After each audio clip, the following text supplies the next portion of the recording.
Welcome to Fluent Phonics. Today we will learn how to pronounce the word vilifying. Vilifying.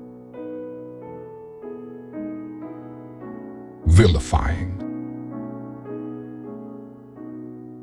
Vilifying.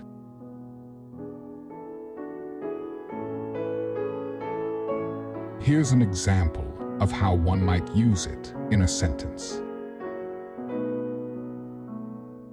She was vilifying her ex-boyfriend to all her friends, spreading lies and rumors about him. Vilifying means attacking someone's reputation or character with vicious and false statements, typically to degrade or harm them in the eyes of others.